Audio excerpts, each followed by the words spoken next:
Hi, it is important to note that when data is collected, it goes through some processing, and after this processing, it is presented in such a way that it can be easily understood. This is what data presentation is all about. Welcome to another mathematics lesson. My name is Kingsley Linus, and today's topic is data presentation 2 under the theme Everyday Statistics. I recommend before you see this video, you see the video on data presentation 1. By the end of this lesson, you should be able to 1. Draw pie charts. Secondly, read information from pie charts. Thirdly, you should be able to generate and use data for statistical purposes. And lastly, for this lesson, you should be able to interpret and use tables, charts, records, and schedules. Just a quick reminder, data is raw, unchanged, unprocessed facts. Before we call it information, it must have gone through some processing. And as it becomes information, it must be easily understood when presented. This is what data presentation is all about. So simply put, data presentation is the creative use of tables, charts, graphs, and so on to present data in such a way that it can be easily understood. Often, data comes as numbers, and this kind of data can be referred to as numerical data. Now, numerical data can be easily presented on charts and graphs. A graph can be defined as a data chart that shows the relationship between quantities. In this lesson, we'll be learning how the bar chart, the pie chart, the line graph, the histogram, and the pictograph are used. Now, let's start with the pie chart. The pie chart is a circle graph, and it is used to compare statistical values. The pie chart looks like a pie, and then we have slices representing various data based on their sizes. And this is why it is called a pie chart, because it has a cycle that looks like a pie. Now let's look at the steps to represent data in a pie chart. But before we do that, there's something you must note, that every circle has 360 degrees. So whatever information you'll be representing in a pie chart must be relative to that idea, to that information, that every circle has 360 degrees. Now, the steps to presenting data on a pie chart. First, you must list your data in rank order in its ascending or descending order. Secondly, you must label or assign titles to each data. Thirdly, you add all your data to find the total that would serve as a denominator. Fourthly, you have to divide each individual number on the data. Fourthly, you must divide each individual number on the data list by the denominator to get a decimal. Next, you must multiply each decimal by 360 degrees to get the necessary angle for each slice. Next, you can check if your angles are correct by adding up everything. If it sums up to 360 degrees, then it is correct. And lastly, you draw your circle using a compass and split it into angles using the protractor based on your angles gotten from step 5. Now let's go further in this lesson to see an example on how to represent data on a pie chart. Our example says, the following are the marks obtained by a student in a test on 7 subjects she offers in school. English 68, Mathematics 70, Biology 89, Physics 62, Chemistry 75, Agricultural Science 80, Economics 66. The instruction says, following the steps above represents the data on a pie chart. Talking about the steps above, the 7 steps we just saw are the steps we are going to take to represent these data on a pie chart. The first step is to list our data in rank order. Our data has been listed properly in rank order from the lowest to the highest. Now, the next step is to assign titles. You can see 62 assigned as P, that's P for physics. and so on. Now we have successfully assigned titles to our data. You can choose any format when you have a problem to solve. Now step 3 says add all the data values to find a denominator. So you can see we have summed all our data and we have 510 as our denominator. Now the next step is to divide each individual number on the data list by the denominator to get a decimal. So you can see for our first data, P, we have 62 over 510 multiplied by 360. So we are taking step 4 and step 5 at the same time. When we solve that, we are going to have 43.8 degrees. When we do the same for A, which is Agric Science, we'll have 56.5. And for biology, we have 62.8 degrees.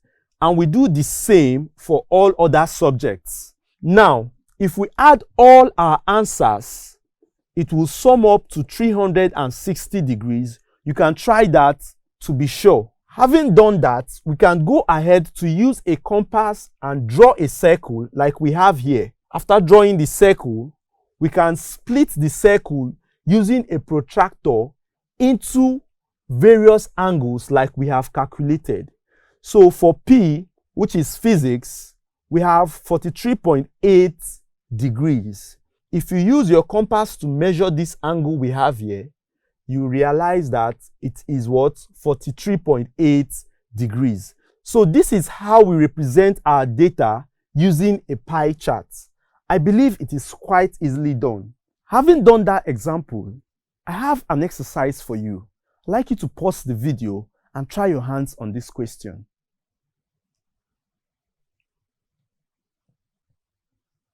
I'm sure you are done. Now, if you have solved this question properly, the first thing to do is to fill the table. Your correct answer should be 9, 5. Of course, you already have 2 under homework. Then we have 1 under eating and 7 under meeting of friends. If you didn't know how to go about this, for example, sleeping is represented here. The way to go about that is writing 135 divided by 360 multiplied by 24. And that is how you get your figures in all these places. The second question says, which activity has the highest number of hours? Of course, from our table, you can see that sleeping has the highest number of hours, which is 9 hours. So our answer here is sleeping. And lastly, which activity has the least number of hours? You can see our least number is 1. So eating has the least number of hours. If these were your answers, you are correct. Now let's look at another important objective of this lesson: gathering data for statistical purpose. Gathering data for statistical purpose is the same as data collection, and it has to do with all the processes involved in collecting records together. Basically, there are 2 methods of gathering data for statistical purpose. First, we have the observational study, and secondly, we have experimental study. Now, when we talk about observational study, it is a study where the researcher has little or no control over what he or she is studying. For example, in a census, the researcher just counts the number of people living in a particular area. While on the other hand, an experimental study is one in which the researcher has some control or some level of input to make around what he or she studies. We will see some examples that will give us better explanation about these methods of gathering data. Now we have an example. A school about to have an inter-house sport event. Find below the data collected by a dressmaker who was contracted to make sportswear for pupils in primary 6A. We have a table where we have the ages 9, 10, and 11. Then we have number of students, 8, 23, and 5. Now the first question says, what method of data gathering was used to get the data? Now, if you look at the data, you realize that the dressmaker has little or no input to make around the age of the children or the number of the students. So we can successfully say that the method of data gathering used here is the observational method. Secondly, what purpose can this data serve the dressmaker? From our solution, the data can help the dressmaker determine how to categorize the sizes of the dresses to be made. For example, he can choose to categorize them into large, medium, and small. Then the next question says, represent the data in a pie chart. To represent this data, we have to recall the process and the steps we took earlier in representing data in a pie chart. So we'll have to add all these together. For each of the frequencies, we'll have to do a calculation to find out what angle will represent the data in such a situation. A situation where we would have something like 8 plus 23 plus 5. That would give us 36. So to find the portion or the angle that will be represented by each of the items, we would have to use each individual data item and do a calculation like 8 over 36 multiplied by 360. This will give us the portion that each of the data will occupy on the pie chart. We can also choose to multiply by 100 if we want to calculate our values in percent. So whichever method suits you, you can employ such method. Now, when we have done such calculations, we will now be able to draw our pie chart and represent all these information. And lastly, from the chart, which size will the dressmaker produce more? You can see that the number of students that are age 10, if we choose to categorize their ages as their sizes, the number of students under age 10 are more. That's 23 students. So we can safely say those who are age 10 would wear medium size. So the dressmaker will rather make more medium-sized sportswear. Having had that example, let's look at another objective of this lesson: interpreting and making use of tables, charts, and so on. First, we'll look at the line graph. A line graph can be used to represent data. They are used to show changes over time. You can see what a line graph looks like. Secondly, we have the bar chart. The bar chart represents data using bars, like what we have on our image. Now, the height of these bars shows the frequency of the item being represented. It is a very good way of representing data as well. Next, we have the histogram. A histogram is a graphical display of data using bars, similar to a bar chart. But the difference here is that these bars contain data in a range. For example, on this histogram, any item found within this area can take a decimal value of 1 point something and up to 2. The same way, in every area of these bars, we can have a range of data. So when we are representing data in a histogram, we can have fractional parts of data represented, unlike in bar charts. Then lastly, we have the pictograph. Just like the name, a pictograph is used to represent data in symbolic form or pictures. For example, you find out that in our image here, apples were used to represent data in such a way that a complete apple represents 10 apples. Now let's look at an example to better understand how the pictograph or the pictogram is used to represent data. The question says the pictogram shows the number of apples sold daily over a week. Note, each apple represents 10 apples. First question says, which day recorded the highest number of sales?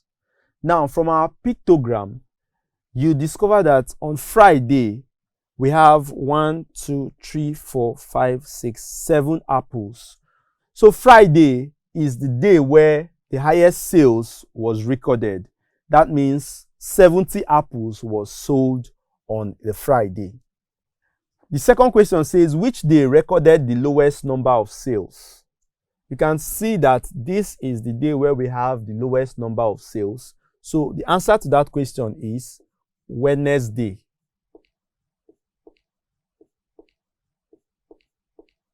Next, which days recorded the same number of sales? So on Tuesday, 1, 2, 3, 4, 5, 6.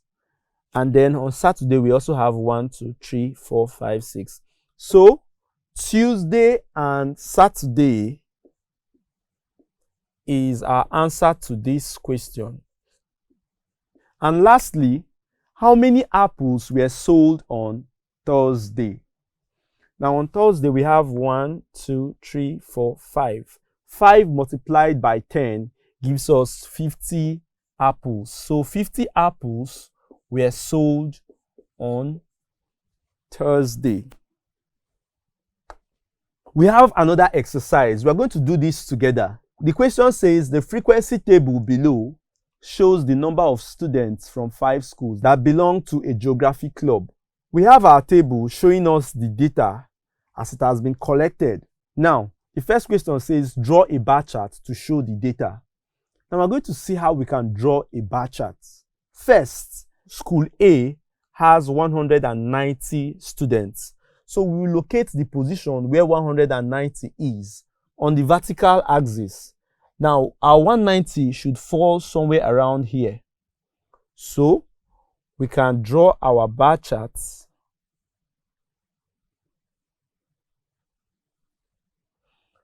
And we label it A. So we have been able to represent that information. For B, we have 230 students. 230 students should be located somewhere around here.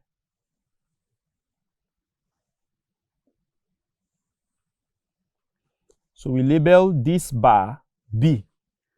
And then we have C, 150 students. 150 should be located around this area. So we can now draw our bar and label it C. Next, we have 220. 220 should be located around here. So we draw our bar and label it D. And lastly, 270 should be somewhere around here.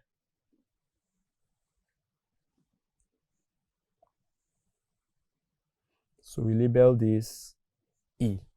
So this is how our bar chart should look like. I would like you to look for a graph sheet and practice this on your own. The second question says, which school has the highest number? Now, with our bar chart, it is very easy to answer these questions. You realize that the highest bar is from school E. So we'll just write school E as our answer here. The next question says, which school has the least number? The least bar is this. That is school C. So school C. And then lastly, what is the total number of students from the 5 schools? Now, to do that, we'll simply add all we have here, and that would give us 1,060 students.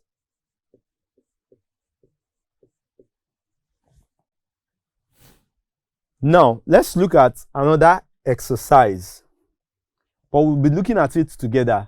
The question says the histogram shows the distribution of children in JSS 1 class based on their ages. The first question says, what age range has more children? Take note of the word range. Whenever you are doing anything around the histogram, you must have that word in mind. So, to answer that question, it says, what age range has more children? you realize that the highest bar we have is this bar, and it represents age 12. So the word range here simply means that anybody above 11 years but not more than 12 years of age can fall under this category. So 12 years is the answer to the first question. The second question says, what age range has the least number of children? You can see this is the least bar we have. So that age range is 13 years. And lastly, what is the total number of students in that class? So we add the frequency of all the bars together. That gives us 25 plus 30 plus 40 plus 5, making a total of 100 students. Lastly, let's look at another exercise together. The question says the bar chart shows the number of children who participate in various sporting activities in a school. The first question, which game has the highest number of players? This is the highest bar. So track events is the answer to that question, 450 players. Secondly, how many more footballers are there than basketball players? Now, this is the bar that represents footballers, and this is the bar that represents basketballers. So we read off, this is 275, and this is 200. So we'll find the difference between 275 footballers and 200 basketballers. That gives us 75 children. Then lastly, what is the total number of children playing all the games? So we'll find the frequency of each of the bars and then add all of them together. We have 275, 200, 350, 450, 275, and 200. When we add all of that, we would have 1,750. So this is the total number of children playing all the games. Now, having seen all these examples, pause the video and try out this exercise yourself.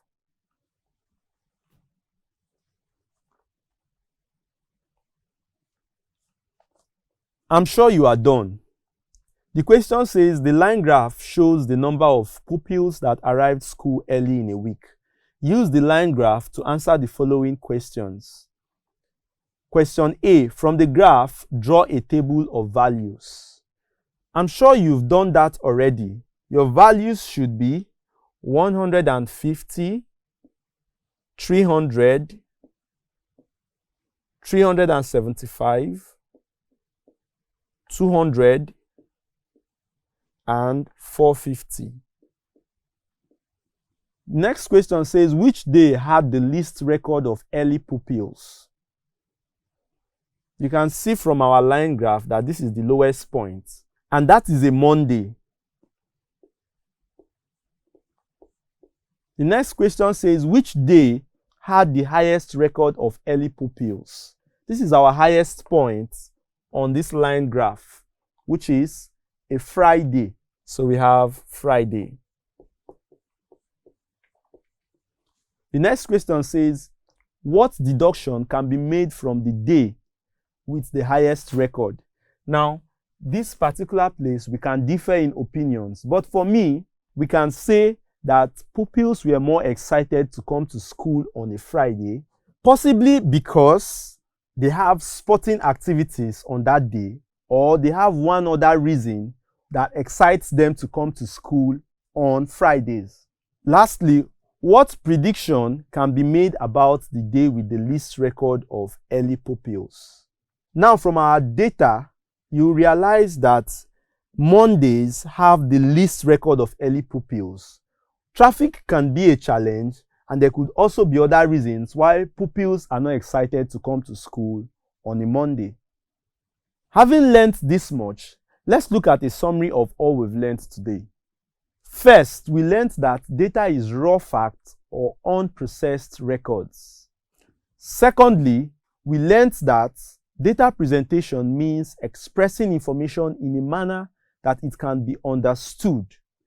Data presentation can be done by making use of tables, pictures, or texts. Moving on, we learned that graphically, data can be presented using pie charts, line graph, bar charts, histogram, and pictograph. Also, we learned that a pie chart is a circular data presentation tool with smaller sections that resemble slices of a pie, used to show the relative sizes of data in a circle. Lastly, we learned that we generate or collect data for specific purposes. I'm sure you know it's test time.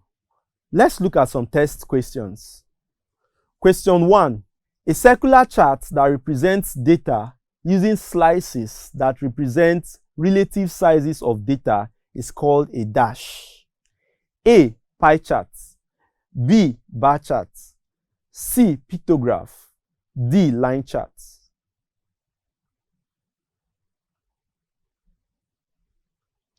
The correct answer to this question is option A. Pie chart. Question 2. The bar chart shows the responses of some students concerning their choice future career. Which career was picked the most times? Option A, accounting. Option B, banking. Option C, law. Option D, business studies.